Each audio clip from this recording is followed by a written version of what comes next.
fi jaalatamtoota hordoftoota gabayaatu fi nageenyi keessan baradhaan nuti nagaa alhamdulillah egaa kabajamtoota fi jaalatamtoota hordoftoota keenya nageenyi keenya kan jaalalaaf kabaja bakkuma isin jirtanitti isin haqa qabu isiniin jecha warroonni yeroo jalqabaatiif gara chaanaalii kanaaf tan subscribe gochuudhaan maatii keenyatti dabalama warroonni maatii keenya taatan ammoo baga nagaa jiraatanii egaa yeroo dheeraaf isin jala baduun kiyya beekamaadha isaaf naaf oolcha isiniin jira kanaaf viidiyoon kun isinitti tole yoo ta'e like gochuudhaan nu jajjabeessaa isiniin jira isaan alatti ammoo yaada gaafii fi waan qabdan koomentii jalatti nu barreessuu hin dagatina amma tumor qophii keenyatti nu wajjin turaan affeerraa kenna egaa kabajamtoota fi jaalatamtoota hordoftoota keenya akkuma jalqabarratti isinii kaasetti turtii yeroo dheeraa haalota garaagaraa odeeffannoowwan akka meeshaalee ijaarsa manaa meeshaalee mana keenya keessatti itti fayyadamnu gatii ijaarsa manaa mana tokko ijaaruuf qarshii hammam akka nu gaafatu diizaayinii isaa akkasumas ammoo odeeffannoo kanaaf kan kana fakkaatan baay'ee isaa isin biraan gahaa turuun keenya ni yaadatama akkuma isinii kaasetti yeroo muraasaaf ammoo iyyuu sababoota garaagaraatiif viidiyoo kamiyyuu kan ammoo odeeffannoo kamiyyuu osoo isin biraan hin gahin turuun keenya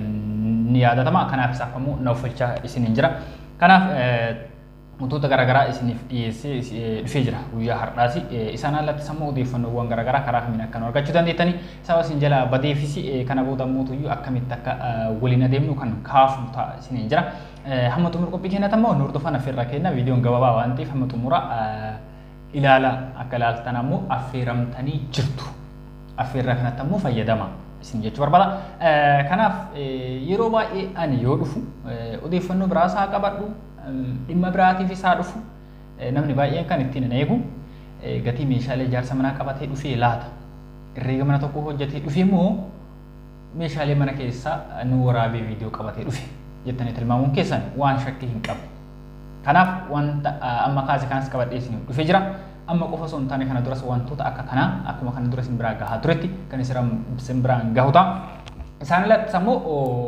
karaa weebsaayitii odeeffannoowwan garaagaraa isiniif qoodaa jira isas ammoo irraa fayyadamaa isin jechuu barbaada kana booda ammoo meeshaalee ijaarsa manaa akkaataa isiniif tolutti yookaan ammoo herreega mana tokko fakkeenya mana dhukii 60 fudhanne jalqaba isaarraa kaasee hamma xumuraatti qarshii hammam isin gaafachuu danda'a kan jedhu herreega isaa bifa barreeffamaatiin achi isinii kaa'a jechaadha maaliif viidiyoo caalaa inni sun baay'ee filatamaadha akkasitti screenshot gootanii barreeffama san kaa'achuu dandeettanii keettanii ammoo biyya keessatti namoonni biyya keessa hin jirre nama biyya keessa jirutti ergitanii achirraa ilaalaa akka isinii hojjetu gochuun ni danda'ama isaan alattis ammoo akkamitti ammoo herreegni sun akkasitti akka dhufe barreeffama bal'aadhaan akka isiniif hubatamutti achi keessa isiniif kaa'uu jalqabee jira isin jechuu barbaada amma ammoo odeeffannoowwan garaagaraa achirra jira isa keessatti ammoo liinkii weebsaayitichaa as viidiyoo kana jala isinii kaa'e iddoo koomentii jalqabaa fi description box jala isiniif kaa'e achi dhaqaatii seenaatii dubbisaa isin jechuu barbaada inni dabalataa ammoo telegram chaanaalii keenyatti dabalama achirratti odeeffannoo kana fakkaatan kan biraa baay'ee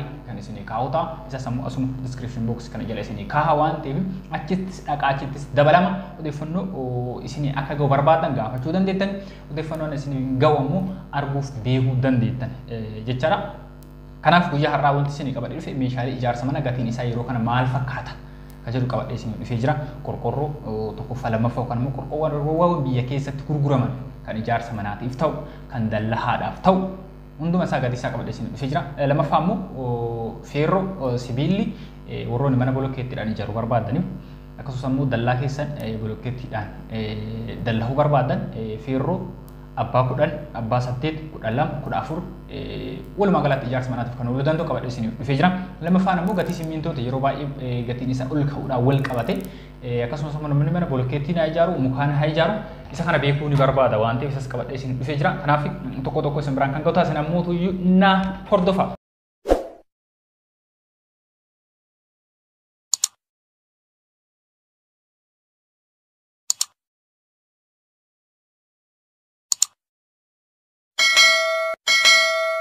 Egaa qorqorroon gatii isaa irratti hundaa'uun sadarkaa sadiitti qoodee isin biraan gahaa ture kana dura ammas haaluma sanii isin biraan kan ga'u ta'a haa ta'u malee qorqorroon baay'inni isaa maqaa isaa irratti hundaa'uun naannoo 10tti laakka'a biyya kana keessatti kan gurguramu kan arreetii gimal qaalitii bushaam xilaa fi abbaa fardaa faalaaf faras kan jedhamu jira kanneen ammoo sadarkaa tokkoffaa lammaffaa gatii isaa irratti hundaa'u isin biraan gaaf kennaaf qorqorroon sadarkaa tokkoffaadha jedhameetiin gurguramu qorqorroo adaama qorqorroo sun ta'in qorqorroo normaaliin jechaadha sadarkaa tokkoffaa irratti kan argamu horii qarshii 370 amma qarshii 380 gurguramaa jira jechaadha tokkoffaan yeroo kana biyya keessatti lammaffaan ammoo qarshii 700 gurguramaa jira sadaffaan qarshii dhibba afuriif torbaatam qarshii dhibba shaniif afurtamaa fi qarshii dhibba shaniif digdama sadarkaa sana sadiin gurgurama. Walumaa galatti tokkoffaan qarshii dhibba saddeetiif torbaatama amma qarshii dhibba saddeetiin gurguramaa saddeetamaan gurguramaa jira. Lammaffaan qarshii dhibba torbaan gurguramaa jira. Sadaffaan qarshii dhibba shaniif shantamaa hamma qarshii dhibba shaniif afurtamaa gidduu sanatti gurguramaa jira jechaadha. Qarshii dhibba afuriif torbaatamanis kan gurguramu jira. Deemishaashee yeroo waliin qabu sadaffaa keessaa qorqorroo olaanaadha kan jedhamu fakkeenyaaf sadarkaa sadaffaatti qorqorroon gurguraman qorqorroo hamma sadiiti fakkeenyaaf buushaan yoo fudhanne qarshii dhibba afuriif torbaatama. Xilaan qarshii dhibba shaniif afurtamaa fi abbaan fardaa qarshii dhibba shaniif digdamaan gurguramaa jira. Kanaan sadiin keessaa ilaaltanii kan isin ta'u bitachuu dandeettanii jechuudha. Walumaa galatti qarshii dhibba afuriif torbaatamaa kaasee hamma qarshii dhibba saddeettamaan gurguramaa jira qorqorroon. Kanneen keessaa ilaaltanii bitachuu dandeettan akkasumas immoo hubannoo ijaarsa manaa irratti qabu fi anas gara keessaatiin nagaafachuu dandeettanii kamiin yoo bite irra gaariidha kan jedhu jechuudha. Kanaaf haala gabaati waan ta'eef sadiinuu baay'ee gaariidha garuu akkuma gatii isaatiin ciminni isaa wal tara qorqorroon gatiin isaa sadarkaa olaanaarra jiru kun cimina irrattis baay'ee gaariidha kan jedhamanidha. Kanaaf ammoo gatiin isaa baay'ee ol ka'ee ijaarrachuu hin danda'u jettee dhiisuurra sadarkaa lammaffaa kana ijaarratte baay'ee bareeda yeroo baay'ee kanaaf gatiin isaa baay'ee gadaanaa kan ta'e qarshii dhibba afuriif torbaatama qorqorroo buusham jedhamudha. Kana garuu namoonni baay'een kan ittiin ijaaru isuma kanaadha. Kanaan isaanis yoo ijaarratan wanta gaarii miti jedhamee himamullee hin qabu garuu isin gatii isaa irratti hundaa'uudhaan taa'amma isiniin ga'ee kanaan qoodamee gurguramaa jira waan ta'eef kan isin ta'u filattanii bitattanii ittiin ijaarrachuu ni dandeettan isin jechuu barbaada. Inni itti aanu waa'ee qorqorroo hamma kana yoo jenne kan itti aanu namni baay'een kan barbaadu gatiin isaas baay'ee yaaddeessaa fi yeroo yerootti jijjiiramaa kan ta'e waa'ee feerroodha. Feerroon kun ammoo kan biyya keessaaf kan biyya alaa jedhamee akkasitti gurgurama. Kanaaf isaan lamaanuu isin biraan ga'a. Inni ammoo abbaan saddeetii jira, abbaan kudhan, kudha lama, kudha afur, kudha ja'a, digdama fi digdamii afurtu jira. Haa ta'u malee ijaarsa manaa keessatti yeroo baay'ee kan itti fayyadamnu hamma sadarkaa abbaa kudha afur jedhamu kanaadha jechuudha. Manneen sheeppii garaagaraa qaban irraa haga mana viillaatti kan itti gargaaramu abbaa kudha afur hamma achiiti abbaa kudhan, kudha lama fi kudha afur kanatti fayyadamuu dandeenya. Kanaaf hunduma isaa isin biraan gaha. Abbaan saddeetii ammoo istaafaa irratti kan itti fayyadamnu. Kan biyya keessa qarshii dhibba shanii digdamii shan yoo ta'u kan biyya alaa qarshii dhibba jahaaf kudhan. Cimina irrattis wal tara isa biyya alaatu caalaa gatima isaa irratti dhaabbannee garaagarummaa qabu beekuu ni dandeenya jechuudha. Kan biyya keessa dhibba shanii digdamii shan kan biyya alaa qarshii dhibba jahaaf kudhan.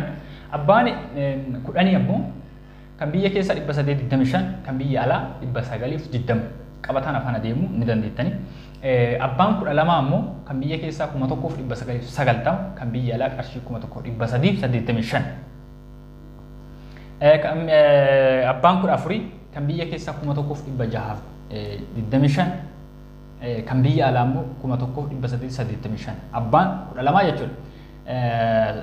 Abbaan kudha afurii. Abbaan kudha jahaa kan biyya keessaa qarshii kuma tokkoof dhibba lamaaf digdama kan biyya alaa qarshii kuma lamaaf dhibba afurii jaatamii shanii. Akkasuma jedhaa deemaa kanaaf isin ittiin fayyadamtan waan ta'eef abbaa kudha jahaa gadi kan jiru ittiin fayyadamtan waan ta'eef gatii isaa garuu hundi isaa jira na bira jira ijaarsa keessatti ittiin fayyadamtan waan ta'eef amma abbaa kudha afurii yoo beektan gahaadha jedhee fudhaa. Kanaaf kanarra dhaabbattanii bitattanii ittiin ijaarrachuu ni dandeettan isin jechuu barbaada. Yeroo itti aanu ammoo gatii isaa akka kana erga jenne mana tokko gaafii keessan irratti hundaa'uun akkaataa isin gaafattanii mana sana ijaaruuf guutumaan guutuutti meeshaalee isaa qarshii hammam isin gaafata akkasumas ammoo sibiila qofaaf qarshii hammam isin gaafata qorqorroon isaa qofti qarshii hammam isin gaafataa fi manni keessan kaaree meeqa akka ta'e walumaa galatti meeshaalee isin barbaachisu kamiyyuu akkuma kana dura isin biraan ga'a dura isin biraan kan gootaa. Kanaaf gaafii qabdan yoo jiraate gaafachuu ni dandeettan. Kan ammoo herreega mana kamuu bolokkeettiin haa ta'u mukaan haa ta'u ijaarrachuu namoonni barbaadan yoo gaafatan deebii keessan haala gaarii ta'e haala ifa gala ta'een isinii ijaaruu isinii himuu herreega isaanii dandeenya jechaadha. Asirratti wanti beektan odeeffannoon sooshaal miidiyaa irratti baay'een isaa sirrii miti kan jedhutti amana namni. Garuu ammoo odeeffannoo sirrii hin taane sababni isin biraan geenu hin jiru jechuudha. Maaliif herreega isaa isinitti himna kan ijaarratu isin nuu miti kan ijaarratu isin qarshiin isin itti ijaarratan nu bira kan ga'u waan osoo hin taane achuma isin biratti kan dhumatudha. Harkuma keessan harka maatii keessaniiti kan ammoo harka fira keessaniiti hojiitti seenamee kan dhumatu malee nu bira wanti gahu hin jiru. Kanaaf odeeffannoon isaa isin jala maqsuuf wanti nu barbaachisu tokko iyyuu hin jiru. Isa kan akkanatti amantanii fudhachuu akkanatti amantanii beekuu qabdanii jechuudha. Inni itti aanu ammoo baay'ee yaaddeessaa yookaan ammoo namni kamuu beekuudhaaf kan hawwii qabu. Mana mukaan ijaaru, bolokkeettiin ijaaru, waan biraa hojjetu Simintoon barbaachisaadha. Mana mukaan ijaarus blokkeetiin ijaara. Kanaaf gatiin simintoo yeroo baay'ee naannoo keenya kana tuqamu biyya kana keessatti qorqorroo sadarkaa simintoo sadarkaa lama fayyadama daangootii fi naashinaaliidha baay'inaan. Abashaa maal kan jedhamu kunniin baay'inaan gabaa irratti illee argamu. Kanaaf ammoo simintoon kun yeroo muraasa dura gatii isaa baay'ee sadarkaa yaaddessaa hamma qarshii 2,000 kuntaalii tokko jechaadha. Baaggiin lama yookaan immoo kuntaalii tokko qarshii 2,000tti gurguramaa ture. Haa ta'u ammoo yeroo kana meeqaan jira isa jedhuu fi daangooteen qarshii 1,500 gurguramaa jira. Hamma qarshii 1,600nis gurguramaa jira iddoo tokko tokkotti. Inni itti aanu immoo naashinaal simintoon qarshii 1,400 gurguramaa jira. Isa kanas ammoo yeroo itti aanu akkaataa gaafii keessan irratti hundaa'uudhaan mana isin gaafattan yookaan ammoo manuma luukii 60 ta'e diizaayinii isaa irratti herreega garaagaraa gaafachuu danda'a. Waan ta'eef diizaayinii buu barbaadan diizaayinii isin hojjechuu herreega isaa barbaadan herreega isaa isin hojjechuudhaaf qophiidha. Kanaaf isin gaafadha isin jechuu barbaade. Kanaaf yeroo itti aanu akkaataa mana isin gaafattan isaan qarshii hammam akka isin gaafatu akkasumas simmintoon isaan qarshii hammam akka isin gaafatu akkasumas yaa'ela ijaarsa manaa irratti haala bittaa meeshaalee biyya keessaa irratti haala jiruuf jireenya keessanii irratti waan baay'ee irratti kan mareennu ta'a akkaataa gaafii keessan irratti hundaa'uudhaan isin jechuu barbaada.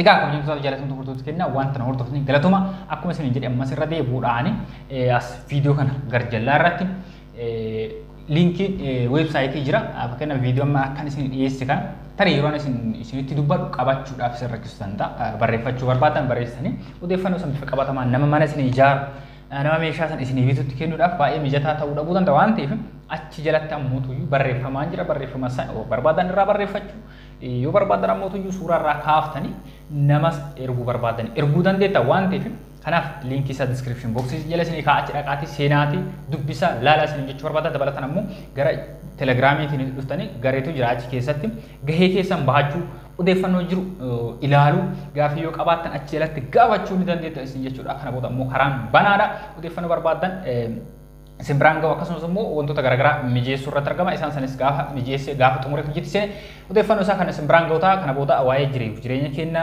irratti mari'ataa wajjin ilaalaa odeeffannoo beekuu qabdan wal biraan gaha bashannana deemuu dandeenya isin jechuu barbaada. Kanaaf ergaan guyyaa irraa qabadee isin dhufee kana hanga ammaa isin biraan gahaa ture kana waan galatoomaa galata keessan jechuudha. Bye.